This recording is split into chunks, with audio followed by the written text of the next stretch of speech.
Jean-Paul Husson, c'est quelqu'un qui fait vraiment partie des précurseurs de la data. Nous-mêmes, on s'estime à DataJob être précurseur de la data parce qu'on travaille sur ces sujets-là, alors que l'économie n'a pas complètement embrassé encore tous les potentiels du big data.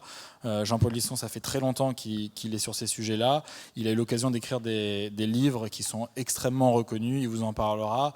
Dans ces livres-là, il y a vraiment beaucoup de briques de base de ce qu'on rencontre au quotidien dans les entreprises. Et c'est vraiment une chance d'avoir quelqu'un avec nous qui peut s'exprimer directement sur ces sujets. En plus de ça, Jean-Paul Husson est Global Vice President de la société Monster, en charge des sujets de BI et de Predictive Analytics. Il vient directement du Canada.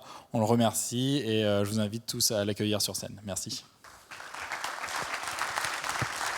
Merci Jérémy. Je suis vraiment content d'être ici. Ce DataJob 2015.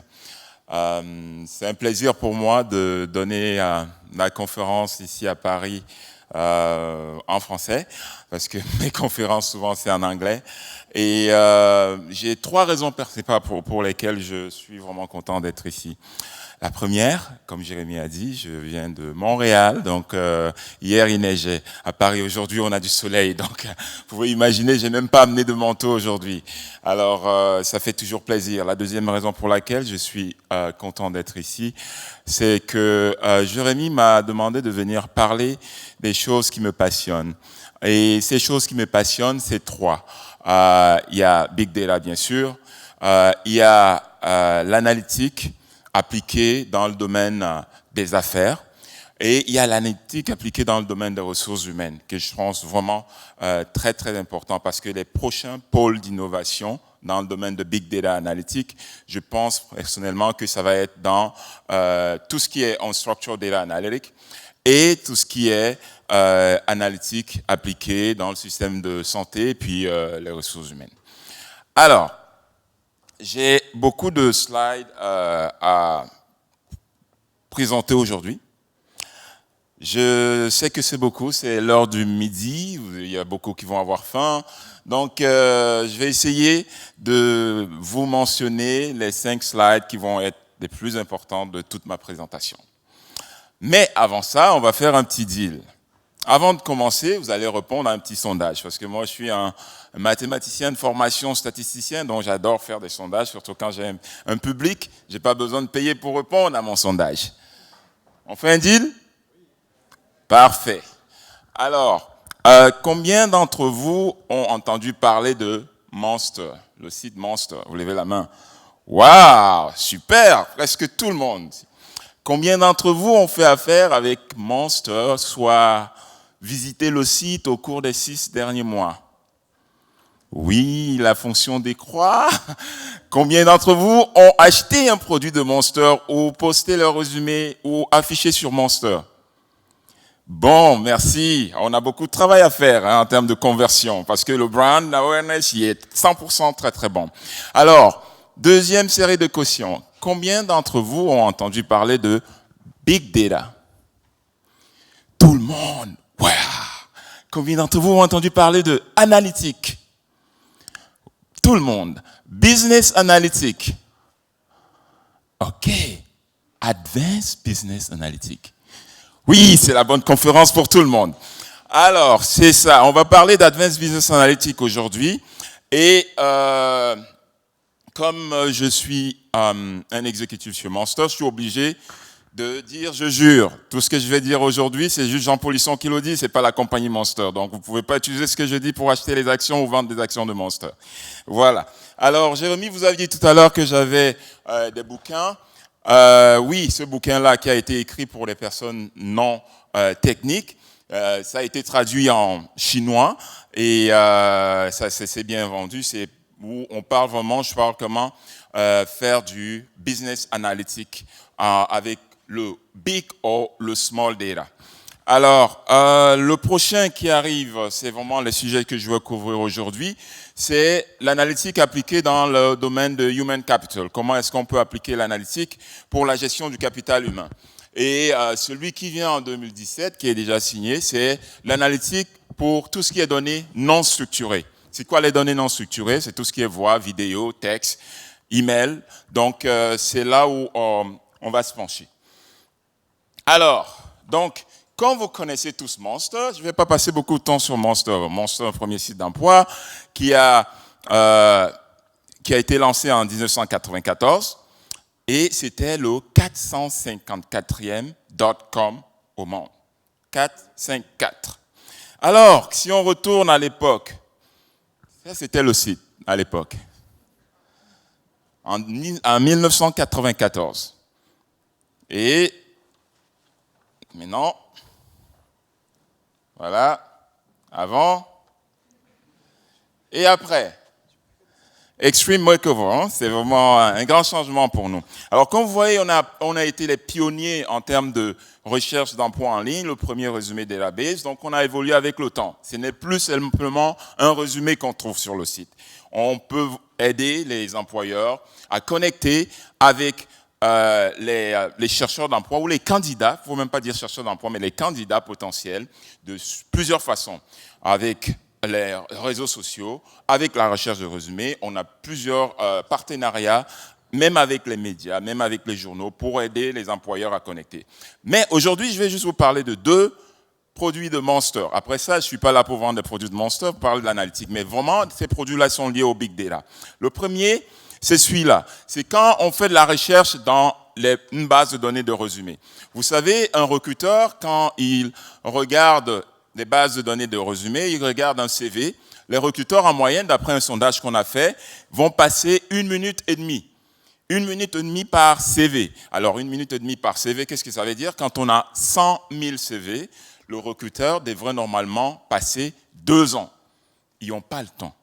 Alors, nous, ce qu'on a fait, pour simplifier la vie aux recruteurs, on a créé un outil de Big Data Analytics pour faire la recherche sémantique des résumés, des CV. Alors, qu'est-ce que ça fait? Quand je cherche un candidat avec le titre Software Engineer, la recherche booléenne qui consiste à dire je regarde Software, puis je regarde Engineer, va me retourner 14 candidats. Quand je fais une recherche sémantique, regardez ici ce qui se passe.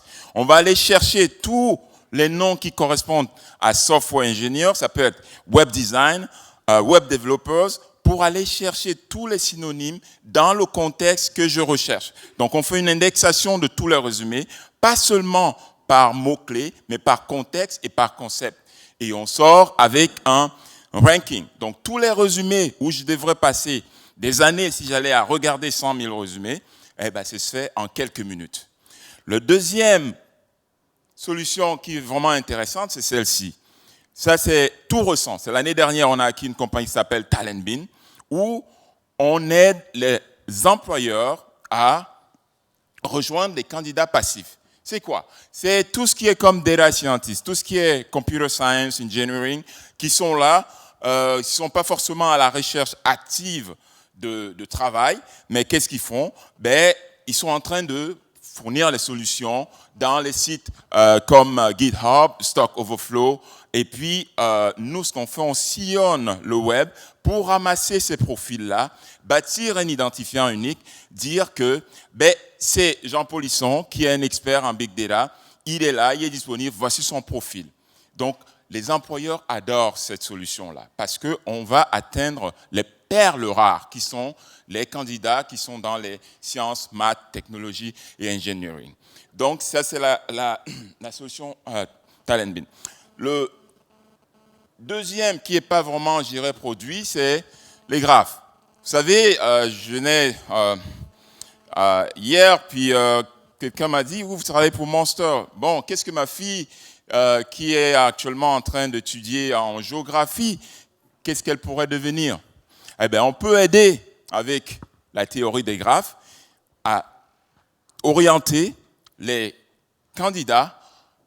Par exemple, si vous êtes statisticien aujourd'hui, vous voulez devenir un VP marketing, c'est quoi le chemin le plus court? Parce qu'on a dans notre base de données plus de 130 millions de résumés où on peut vraiment trouver le chemin le plus rapide pour atteindre ça.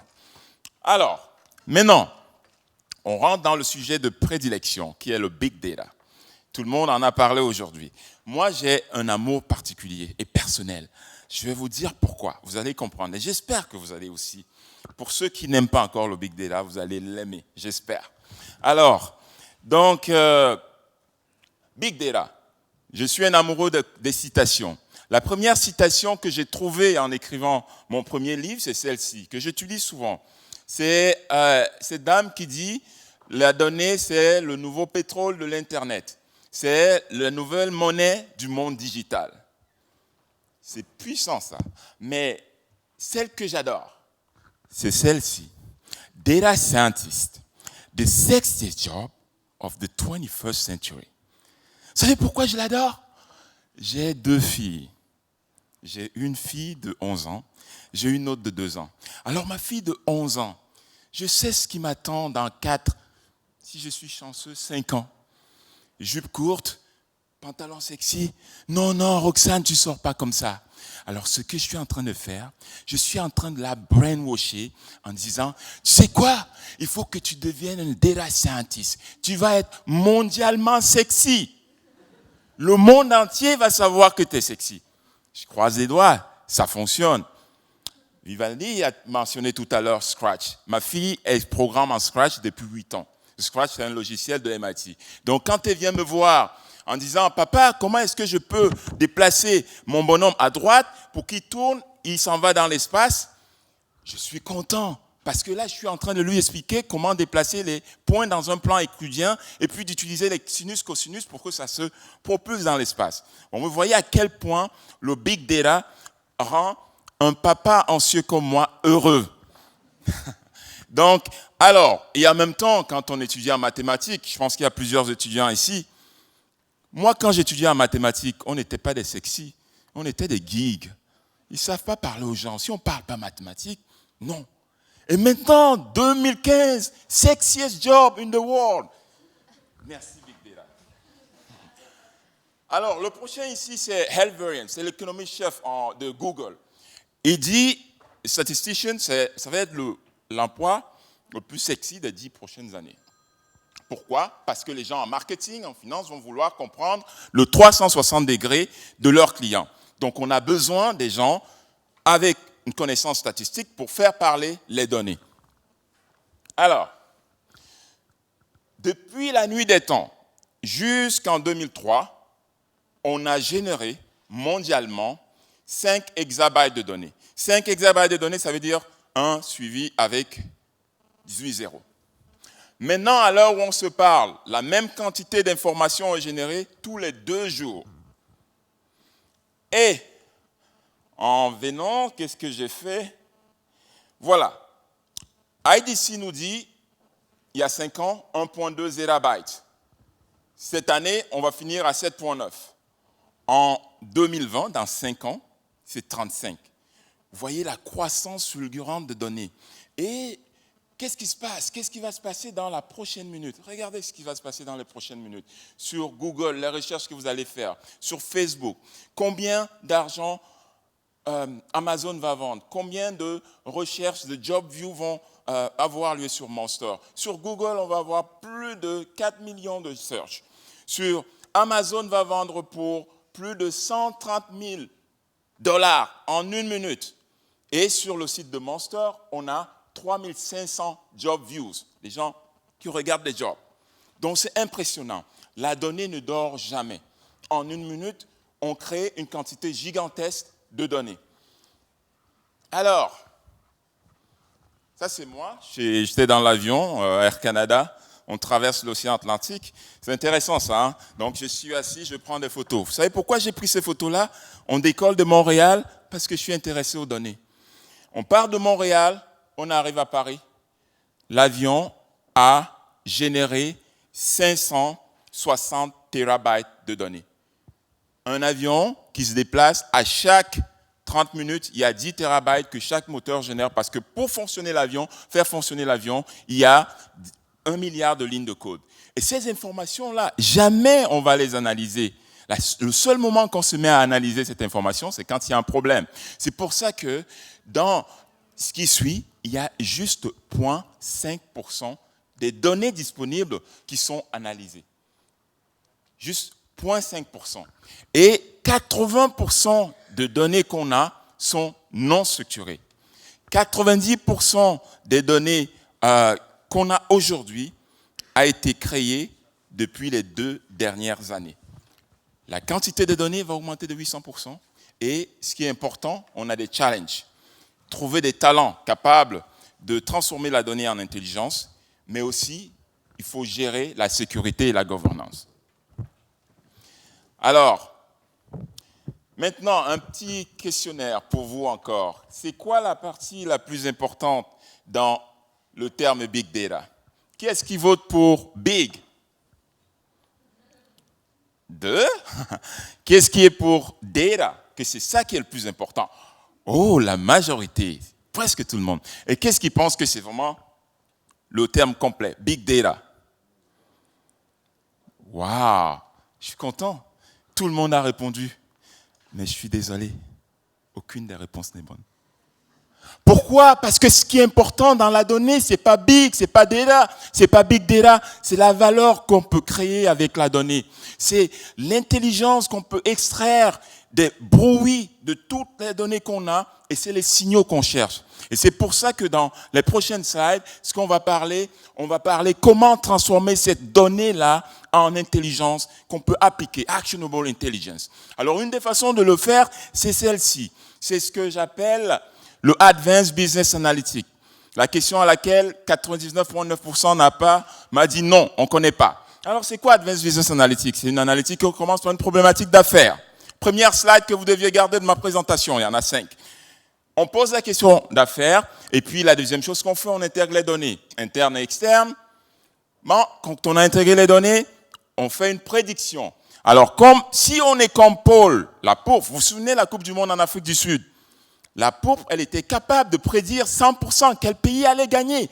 Bingo, vous faites ça, mais une fois que vous l'avez fait, c'est pas terminé. Il faut des actions à travers l'entreprise. Donc ça, c'est la première slide. Une fois que vous avez pris ces actions-là, il faut mesurer. Donc, on part d'une problématique d'affaires, on intègre les données internes et externes, on fait une prédiction, des actions, puis on mesure.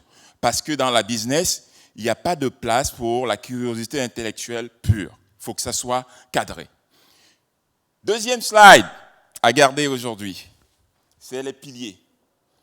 Alors, j'ai eu l'opportunité depuis les 22 dernières années de travailler dans plusieurs industries, de bâtir des équipes de A à Z, moi-même en tant que mathématicien de formation, d'appliquer les mathématiques pour résoudre des problématiques business. Alors, je me suis rendu compte que derrière, j'avais à peu près un même framework que j'ai mis dans le livre dont Jérémy a mentionné tout à l'heure. C'est les 7 piliers de l'analytique. Le premier pilier, c'est le business challenge. Donc, c'est quoi le business challenge? Il faut toujours, jamais commencer à faire de l'analytique si vous ne connaissez pas votre problématique d'affaires. Est-ce que c'est acquérir de nouveaux clients? Est-ce que c'est retenir les clients existants? Est-ce que c'est augmenter la valeur de vos clients? Est-ce que c'est réduire les coûts? Donc, une fois que vous êtes au courant de cette problématique d'affaires, la deuxième chose, c'est penser à l'implémentation. Et l'implémentation, c'est critique. C'est là où 80% des projets Big Data, analytiques, business analytics échouent. Un bon exemple de cet échec, c'est pendant la campagne présidentielle de 2012. Je sais que Michael, qui a parlé tout à l'heure, a parlé du succès d'Obama. Et ici, moi, je vais vous parler de l'échec de Romney. Qu'est-ce qui s'est passé pour l'implémentation? Pendant la campagne de 2012, une campagne très très serrée, Obama n'avait aucune chance de gagner, mais là, Romney, l'équipe de Romney, ils étaient aussi big data driven. On va utiliser les données pour battre les autres gars. Ils ont développé une application web qui s'appelait Orca, qui était censée fournir l'information real time sur qui a dit qu'il allait voter pour Romney, ou est-ce qu'ils sont allés voter. Si c'est pas le cas, on envoie un SMS, on fait un appel ou on va cogner à la porte. Super jusque-là. Mais au niveau de l'implémentation, ils ont oublié quelque chose. C'est la formation des usagers. Comment est-ce qu'ils vont utiliser l'outil? Alors, la seule formation que les usagers, qui étaient les 32 000 volontaires qui devaient aider Romney, ils ont eu, c'est une conference call de 2 heures, la veille de l'élection, pour leur expliquer comment ça fonctionne. Après le conference call, ils ont eu un email, user guide de 25 pages à lire, pour le lendemain. Le jour de l'élection, j'adore les gens de Haïti, mais quelqu'un chez Haïti s'est trompé. Il a envoyé les mauvais credentials. 30 000 personnes voulant se loguer, une fois, échec. 2 fois, échec. 3 fois, échec. Le fournisseur de services Internet, tout de suite, shut down le système en pensant que c'était des hackers, parce qu'il ne peut pas avoir 30 000 échecs. Vous imaginez le nightmare, le cauchemar qu'il devait vivre. Un outil qui était censé les aider est devenu problématique. Donc l'implémentation, c'est super important quand vous faites de l'analytique. On pense à l'implémentation, qu'est-ce qui va l'utiliser, comment former les utilisateurs, comment s'assurer qu'on mesure le succès. Après, il y a la donnée. La donnée, on en parle beaucoup. Big ou small, il faut s'assurer que cette donnée-là, elle a une gouvernance. Est-ce qu'on la standardise, on l'intègre, on la maîtrise comme il faut pour pouvoir l'utiliser et faire de l'analytique. Alors, le prochain pilier, c'est celui de Insight. Insight, c'est quoi? C'est vraiment là où on fait de l'analytique. C'est-à-dire, on essaie de répondre à 3 questions. Les 3 questions qui sont, qu'est-ce qui s'est passé? Donc, le passé. Qu'est-ce qui se passe maintenant? Qu'est-ce qui va se passer dans le futur? Alors, ce pilier-là, principalement, on va l'ouvrir. Alors, le prochain qu'on a, qui est vraiment intéressant comme pilier ici, c'est la communication. Comment est-ce qu'on communique? Alors, quand on vous parle de data scientist, un des plus grands défauts ou une grosse faiblesse, c'est la communication. J'en ai dans mon équipe. Alors, je vais vous relayer l'histoire. Le data scientist dans mon équipe, il a fait quelque chose d'extraordinaire en termes de bâtir des algorithmes qui disent quels mots-clés sont utilisés sur le site de Monster par les chercheurs d'emploi et aussi quels mots-clés les employeurs utilisaient dans les job descriptions, créer un matching parfait. Alors, qu'est-ce qui se passe? On était capable de voir vraiment le matching par région, par taille d'entreprise, par location, par education. Super, il est même allé jusqu'au point de bâtir un outil, une application web pour ça. Moi, voyant l'outil comme vraiment un succès révolutionnaire, je me suis dit, on va le présenter à l'exécutif. C'était le CEO de la compagnie, le CMO, puis le CFO. On a un meeting de 30 minutes. On commence. La première slide qui sort, c'est une slide avec la courbe de Pareto, avec la fonction de décroissance d'un paramètre 295. Alors là, la première slide qu'on a mise sur le tableau, j'ai vu le CEO enlever ses lunettes, poser là, et puis j'ai vu le CMO commencer à faire ça. Ok. On a continué pendant 10 minutes, et après 10 minutes, ils se sont levés, ils nous ont dit « Thank you guys, thank you. It was really great. » Et là, j'arrive, je sors, je sais qu'on a foiré. Je dis à John, il s'appelle John, je dis « John, how did that go? » Il me dit « Those guys, they're stupid, they don't get it. » Il me dit « Ces gars-là, ils sont stupides, ils n'ont rien compris. » Je lui dis « Non, c'est nous qui avons rien compris. On n'a pas compris que les CEO, les CMO ne passaient pas la nuit avec les lois de Pareto. Ils passaient la nuit à comprendre qu'est-ce qu'on peut faire pour augmenter la valeur de la business, pour retenir nos meilleurs clients. C'est là où la communication, transformer la donnée en intelligence applicable est fondamentale. Et c'est vraiment pour les futurs data scientists, les futurs business analysts, communication, c'est important. Après ça, il y a l'exécution et la mesure. Quand on exécute, s'il vous plaît, il ne faut jamais attendre 1 an. La business, c'est rapide, il faut agir à tous les 3 mois. Si vous employez des data scientists, des gens qui vous aident, il faut qu'ils vous sortent quelque chose au moins à tous les 3 mois. Si vous faites le projet vous-même, il faut faire quelque chose, délivrer à tous les 3 mois. Parce que 6 mois, c'est trop long pour une business. 9 mois, c'est trop long.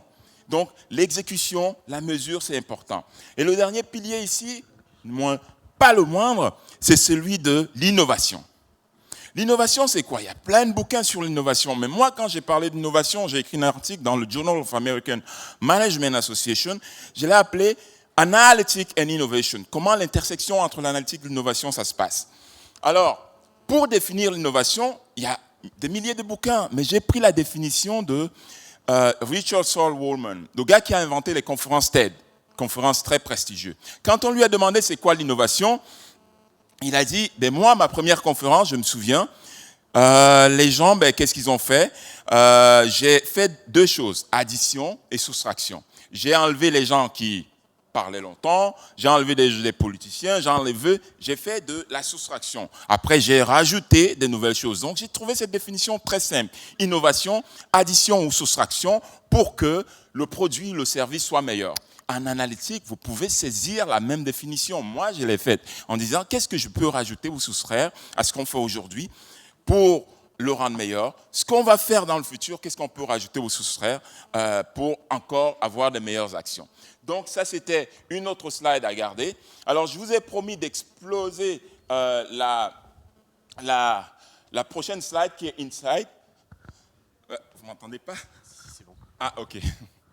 Alors, j'ai promis d'exploser la prochaine slide Insight. Donc, on part avec beaucoup de données. Et quand on met tout ensemble, on a le Big Data. Là, notre but, c'est de répondre à 3 questions. Qu'est-ce qui s'est passé?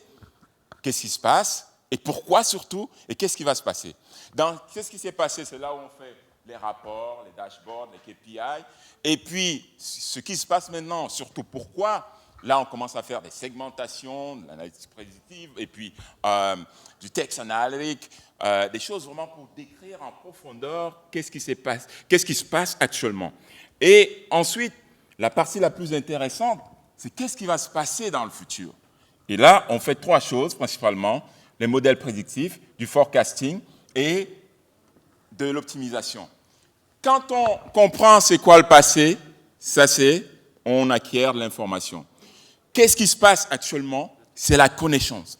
Et qu'est-ce qui va se passer dans le futur? C'est l'intelligence. Et notre but ultime, c'est de transformer la donnée en actionable intelligence et agir là-dessus. Une autre slide, 4e à garder. Donc, vous avez définitivement vu ça grâce à l'analytique, Big Data Analytics ou Small Data. Ça a élu Obama. Vous vous souvenez le film de Moneyball, là où les coachs de Oakland, ils utilisent les données au lieu de dire, bon, ben, je pense que par expérience, ce joueur-là, bon, il faut le garder, il faut payer plus cher. Le gars, il a dit, non, je vais écouter un gars de Harvard de 25 ans qui m'a dit, basé sur les analyses statistiques, on peut aller chercher d'autres joueurs qui ne sont pas très, très fameux, de nom, mais qui ont des bons résultats. Amazon, par exemple, quand vous allez sur Amazon, vous cherchez un livre de Jean-Paul Lisson, Advanced Business Analytics, il va vous proposer d'autres livres. Ça, c'est des analyses d'association. Et 30% des ventes sur Amazon se passent grâce aux recommandations. Et puis, le dernier exemple ici, c'est un professeur d'université de New York qui est allé à Silicon Valley en disant on peut appliquer l'analytique dans le domaine du cinéma. Il dit aux producteurs, je peux vous aider à prédire si un film va être un blockbuster. Mais là, vous imaginez les scriptwriters, les gens qui écrivent les scripts, ils le détestent. Ils disent comment est-ce qu'on peut appliquer l'analytique? Ça, c'est de l'art. Alors lui, il est un peu imbu de sa personne, il dit, ben oui, on peut. Mais malheureusement, je dois vous annoncer, comme tous les mamans, que votre bébé, il peut être laid, parce que tous les mamans pensent que leur bébé est beau. Alors, ça se passe. D'analytique, ça envahit. Vous voyez, je dis analytique. On peut dire big data analytique, mais c'est vraiment omniprésent. Et cette omniprésence-là, on va la voir dans le domaine de ressources humaines. Comment est-ce que, dans le domaine de ressources humaines, on peut appliquer l'analytique? Actuellement, dans les pays occidentaux, on est dans des contextes de marché de travail où il y a une coexistence de plusieurs générations. Il y a les millénaires, les millennials, et puis il y a les baby boomers, puis il y a une autre génération qu'on appelle les Z. Comment ils travaillent ensemble? Juste un petit sondage. Qui est-ce qui pense que ceux qui font la majorité de workforce aujourd'hui, c'est les baby boomers? Oui, ok. Qu'est-ce qui pense que c'est les Generation X? D'accord. Et les millénaires? Ah, Jérémy. Et puis Generation Z. Bon, on va voir les statistiques. Regardez. Ça, c'est il y a 10 ans.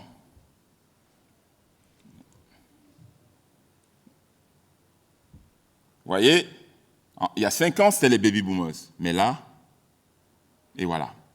Et d'après les prévisions statistiques, dans 5 ans, ils vont faire la majorité. Ça va être la plus forte concentration. Alors, comment est-ce qu'on passe de l'analytique traditionnelle au HR analytique? C'est très simple. On fait disparaître le customer analytic qu'on fait, on remplace par talent. Donc, quand on dit customer acquisition, on peut dire talent acquisition. Customer retention, talent retention. Customer value, talent value. Et c'est ça le sujet qu'on va couvrir. Comment on le fait? Alors, dans le cycle complet, et c'est ce que je couvre dans mon livre qui est déjà, en passant, j'ai rendu le manuscrit il y a 2 semaines, mais le livre est déjà en vente sur Amazon.com depuis 1 mois et demi. Donc ça, c'est le marketing américain. Hein. Donc c'est disponible si vous voulez vous le procurer. Mais donc, alors qu'est-ce que je dis dans ce livre-là pour l'injection de l'analytique dans le domaine des ressources humaines? C'est vraiment, on regarde tout le cycle complet, puis on dit comment est-ce que je peux injecter de l'analytique pour pouvoir prendre les meilleures décisions. Le workforce planning. Combien de ressources je vais avoir besoin dans 2, 3, 5 ans, ou même dans certaines industries dans 20 ans. Par salaire, par catégorie d'occupation, par expérience, par éducation. Les modèles analytiques nous permettent de le faire. On l'a fait, nous, par exemple, j'ai travaillé sur un modèle pour Enterprise Rent-A-Car qui sont venus nous voir en disant on veut ouvrir 20 nouveaux locaux à travers les États-Unis. Où est-ce qu'on devrait les ouvrir? On veut avoir les meilleurs employés qui travaillent bien, qui vont être loyaux. Donc, on a fait des modèles qui utilisent des big data, c'est-à-dire les données externes, les données internes, pour pouvoir les aider. Le sourcing, quand je recherche des talents, qu'est-ce que je fais pour aller trouver de ces talents-là? Tout à l'heure, je vous ai parlé de Talent Bean. Donc, avec le Big Data, on est capable d'aller sillonner le web, ramasser tout ce qui est disponible comme profil, trace qu'on laisse, qui est public, on ne fait pas d'espionnage, et puis bâtir un modèle qui dit, ça c'est encore une fois Jean Polisson, il est là sur GitHub, il aide les gens. Si jamais vous voulez le contacter, voici son profil. Donc, on joue comme un espèce d'agent virtuel. Au niveau de l'acquisition des talents, vous savez, Customer Acquisition, on fait des modèles pour aller chercher les meilleurs clients. On peut faire la même chose au niveau des candidats, quand on veut les embaucher. Donc, au niveau des candidats, je fais des modèles. Quand j'affiche une annonce, un modèle est roulé pour faire la présélection des candidats qui vont être loyaux ou performants. Comment ça marche? Tout le monde qui applique a un questionnaire, répond à ces questionnaires-là, et puis à partir des réponses, on roule un modèle qui nous donne des scores pour dire très bon, moyen, et ainsi de suite. Alors, dans le domaine de onboarding des candidats, on l'applique aussi. Je vais accélérer un petit peu. Et puis, là où je veux vous parler vraiment, c'est dans le domaine de la rétention des talents. Ça, c'est un challenge qu'on a aujourd'hui.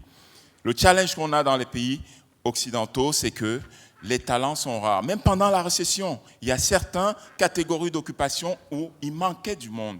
Donc, quand on parle de STEM, sciences, technologie, engineering et maths, on n'a pas assez de monde.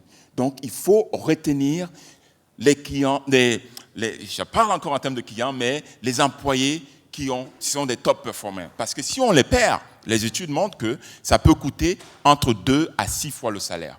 Donc, le modèle qu'on utilise pour la rétention du client peuvent aussi être utilisés pour la rétention des talents. Alors, comment on le fait? On regarde les données, par exemple, les données, le changement de profil sur LinkedIn, pour les données externes, l'industrie dans laquelle la compagnie se trouve, les conditions macroéconomiques. Et en plus de ça, on peut combiner avec les données internes pour bâtir ce modèle-là, dire, tous les candidats qu'on a, tous les employés qu'on a, voici nos star players, les top performers qui sont à risque de partir. Et surtout, pourquoi? Et c'est vraiment un sujet qui est très, très chaud actuellement, où partout où je vais présenter, les gens en parlent. Parce que vous savez quoi?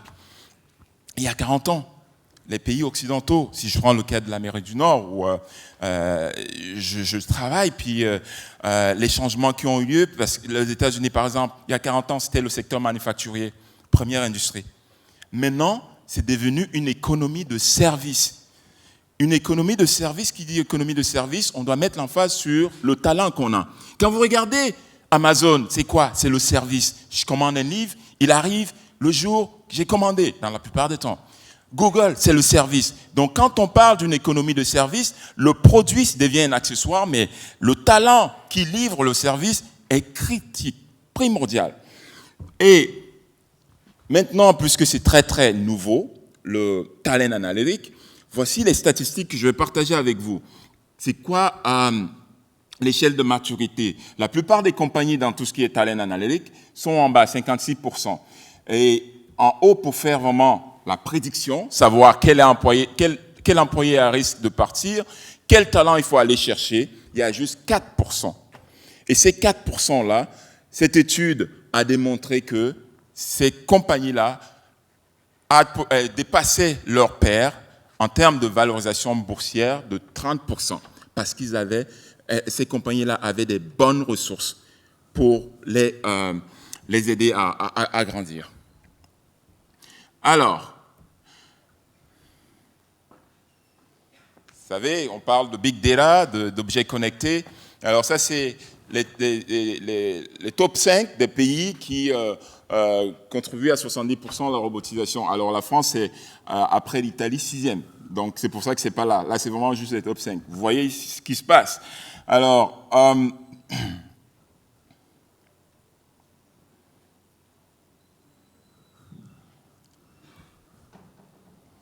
et une statistique importante, c'est celle-ci, 16% risque de disparaître. Quand je parle aux gens de HR, par exemple, de l'analytique, la plupart me disent, mais ça veut dire qu'on n'aura plus de job si la machine fait tout. Ma réponse est non. C'est toujours une combinaison entre art et science. Qu'est-ce que l'art, c'est notre intuition, notre expérience. La science, c'est vraiment la donnée, l'analyse de la donnée qui va nous permettre de prendre les meilleures décisions. Mais il faut le garder en tête parce que si les robots peuvent faire un travail de bras, comme on dit, ben, la personne qui doit superviser en arrière peut faire quelque chose de beaucoup plus avancé. Mais il faut tenir compte que oui, c'est présent, ça arrive, c'est déjà là. Et puis dans le domaine qui suit, qui est le domaine médical, l'impact est très, très, très grand encore. Alors, ce qui nous amène ici, comment est-ce qu'on applique l'analytique dans le domaine médical ou au système de santé? Alors, vous vous souvenez tous, ça a pris 10 ans pour avoir le décodage du premier génome, Watson.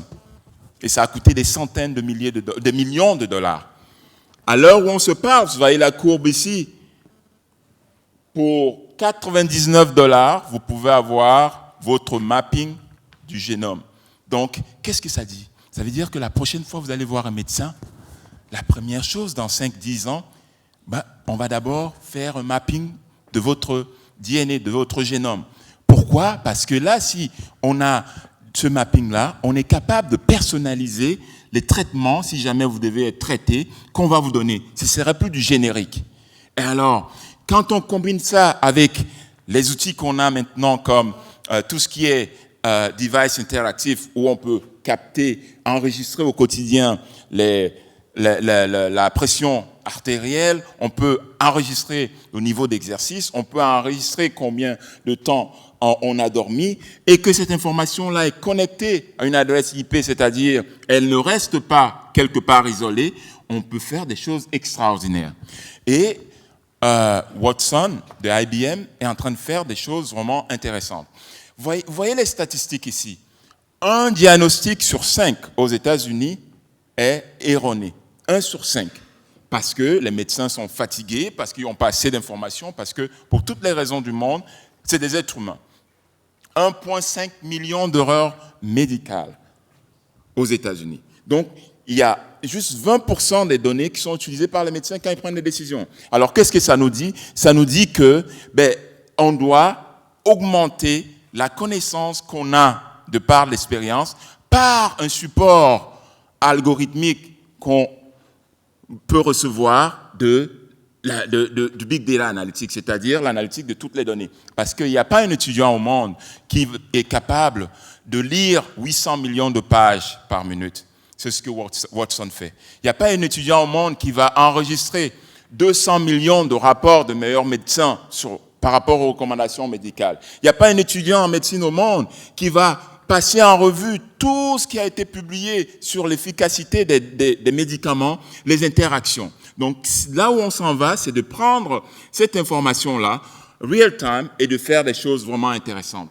Si jamais vous tombez sur cette publicité où Watson parle à Bob Dylan en lui disant que il a il a écouté toutes les chansons et puis il sait exactement ce que Bob Dylan préfère. Moi, j'ai trouvé ça vraiment génial.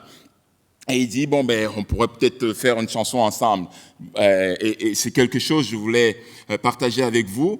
C'est la petite fille qui souffre d'un cancer, et puis Watson lui donne son état en disant c'était ton anniversaire, puis il a dit j'ai pas fêté l'année dernière parce que j'étais malade. Là Watson lui dit maintenant tu n'es plus malade, et puis la petite fille lui dit je t'adore Watson, j'espère que l'année prochaine je vais pouvoir le fêter. C'est vraiment des choses qu'ils appellent Annabelle. Si vous trouvez cette pub là, j'ai trouvé ça très très intéressant, ces applications là. Alors ça va. Alors, on va terminer avec ça ici. Ça, c'est cette dame, elle travaillait dans le domaine bancaire. Elle faisait des modèles pour des algorithmes de trading qui se passent en temps réel. Elle a perdu son bébé qui est né prématuré. Elle a décidé d'appliquer ça, les algorithmes utilisés pour prédire si un bébé va développer une infection. Alors, elle a utilisé les mêmes modèles, capable de prédire 48 heures si un bébé prématuré va avoir une infection. C'est très très important parce que les bébés prématurés, c'est fragile. Et 25% des décès infantiles dans la société occidentale, c'est parce que c'est dû aux bébés qui sont nés prématurés. Donc, elle a été capable de translater tout ce qu'elle a fait du domaine du trading vers tout ce qui est domaine de la santé. Alors, cette jeune fille, moi je l'adore. Et vous allez savoir pourquoi. Elle, 19 ans, drop-off de Stanford. Elle a abandonné l'école, comme la plupart, comme les gourous de Silicon Valley. Elle a créé sa compagnie. Parce que si je vous pose la question, est-ce que vous connaissez votre taux de cholestérol? Est-ce que vous connaissez votre taux de globules blancs, rouges dans votre sang? Est-ce que vous connaissez votre taux de glycémie? Est-ce que vous connaissez votre pression artérielle? Si j'ai toute cette batterie de tests que je vous demande, vous allez me dire, il faut que j'aille voir mon médecin. Elle, sa philosophie, elle dit, c'est notre santé, ça nous appartient, c'est nos données. Mais pour y avoir accès, il faut aller voir un médecin. Et en plus, aux États-Unis, quand vous allez voir un médecin, la première chose, ils vont vous dire, voyez combien ça coûte. Donc, dissuasion pour ne pas le faire si vous n'avez pas une assurance. Alors, elle a parti sa compagnie où elle utilise le big data, où les prises de sang ne se font plus par une grosse aiguille qu'on injecte et puis on tire, on pompe du sang. D'ailleurs, elle dit, dans 10 ans, on va nous regarder dans le miroir en disant, on était vraiment des barbares. Il fallait qu'on tire, on suce le sang, puis pour juste une petite quantité qu'on utilise. Donc, elle a développé Theranos, sa compagnie, où les batteries de tests se font juste par une petite aiguille, comme on pointe sur le doigt, on récupère un petit peu de sang, puis on fait tous les tests nécessaires. Donc, ça libéralise l'accès à notre information médicale personnelle. Ça nous permet aussi d'être beaucoup plus préventifs. Alors, un autre exemple où le big data est vraiment rentré en ligne de compte, ça c'est au niveau de maladies congénitales. Cette compagnie de Silicon Valley qui s'appelle Natera, ils ont développé un test de dépistage des maladies congénitales, de trisomie 21 par exemple.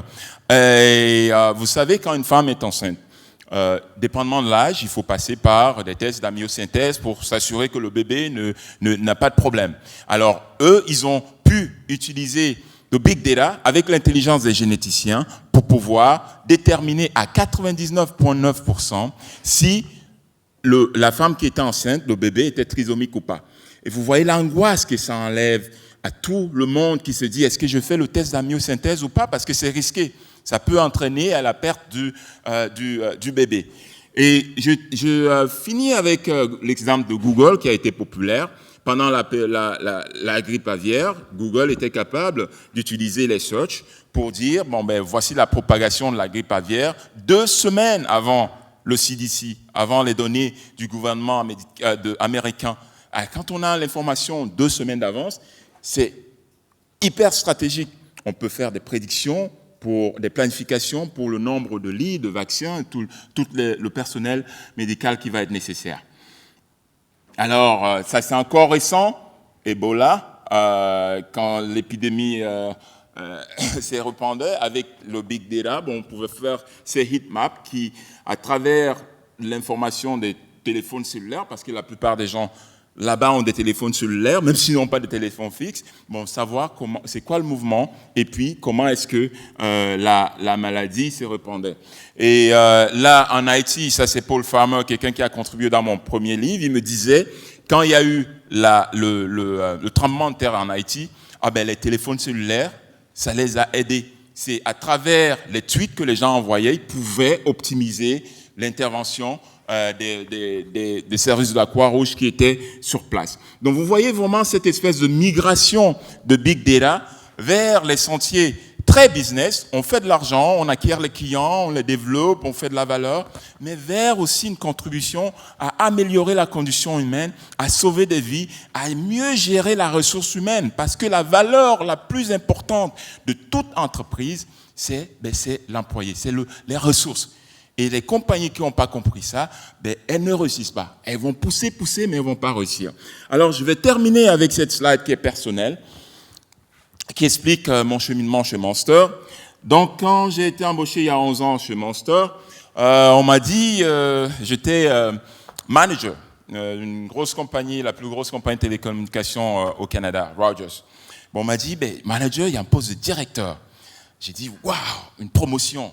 Gros salaire de directeur, de manager, et en plus, directeur, Monster Worldwide. Alors, donc là, j'étais tout excité. Alors là, je passe l'entrevue, j'ai l'offre. Là, j'arrive, je suis directeur. Mais j'étais directeur d'une personne. C'était moi. Directeur de moi-même. Donc, il fallait que je bâtisse l'équipe, je fasse les preuves pour montrer la valeur à la compagnie. Alors, la première chose que j'ai faite, j'ai rencontré du monde, posé des questions. J'ai posé une question très simple. J'ai dit aux gens, j'ai demandé aux gens de marketing, de finance et de produits, combien de clients on a chez Monster? Question très simple. Hein? How many customers do we have? 4 personnes. Devinez combien de réponses j'ai eues? 4. 4 bonnes réponses. Donc là, ce que ça m'a dit, il faut standardiser l'information. Parce que la définition de customer à Boston, à New York, à Paris, à Francfort, à Hong Kong, ça doit être pareil. Parce qu'on est présent, c'est le même Monster. On demandait au gars de finance, il avait la définition de finance d'un customer.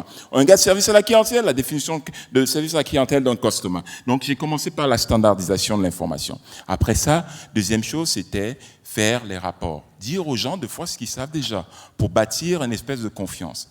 Là, on leur donne des choses, on leur livre, ils les voient graduellement. Ah oui, c'est ça, je sais, ça se passe comme ça. On bâtit, on sort des petits rapports pour comprendre ce qui s'est passé. Après ça, j'ai commencé à faire des modèles beaucoup plus graduels, de segmentation beaucoup plus poussés. Et là, graduellement, amener vers de modèles prédictifs pour dire, au lieu d'aller parler à tout le monde, vous pouvez juste parler à un petit segment de la population, avoir un impact énorme. Alors, on a fait, et puis, on a mesuré, on a ajusté. On a commencé par le Canada. Après ça, quand ils ont vu les bons résultats, double digit growth. Donc là, ils ont dit, est-ce que vous pouvez le faire pour les US? Je dis, oui, on va essayer. Est-ce que vous pouvez le faire pour l'Europe, les grands pays européens comme la France, l'Allemagne, UK, Germany? On a essayé. Donc avec ça, c'est une espèce de philosophie de petit succès. Alors pourquoi j'ai dit c'est personnel? Parce que quand j'ai commencé, ma fille de 11 ans venait de naître. Et j'ai vu l'évolution de mon travail chez Monster. Je n'ai jamais été papa. Et c'était la même chose. Quand elle est née, en tant que futur papa, on voit, elle crie, waouh, elle est en santé. Après ça, quelques mois plus tard, elle pouvait s'asseoir toute seule. On a apprécié ce petit moment. Bébé qui est né, là, il s'assoit. Après, elle marchait à 4 pattes. Et je me souviens, à Montréal, il fait froid au mois de janvier. Elle s'était née comme ça. Je suis rentré au travail, travailler pour Monster, donc je dois prouver la raison pour laquelle ils m'ont embauché, bâtir une équipe. Elle a lâché la table et s'est mise à marcher. J'ai dit, waouh, j'ai appelé maman. Viens voir, elle marche, le bébé marche. Et puis, vous savez quoi maintenant? Allez, daddy, let's go, rollerblading, on va faire du rollerblade. Donc, pourquoi je fais ce parallèle? Parce que chaque étape est importante. Pour ceux d'entre vous qui veulent aller vers du big data, analytique, business analytique, c'est important d'avoir des itérations petit succès. C'est des baby steps. Et ces baby steps-là vous permettent d'apprendre, de comprendre, et puis d'aller de l'avant pour démontrer la valeur ajoutée. Et c'est ce que moi j'ai utilisé et c'est ce que vraiment je préconise.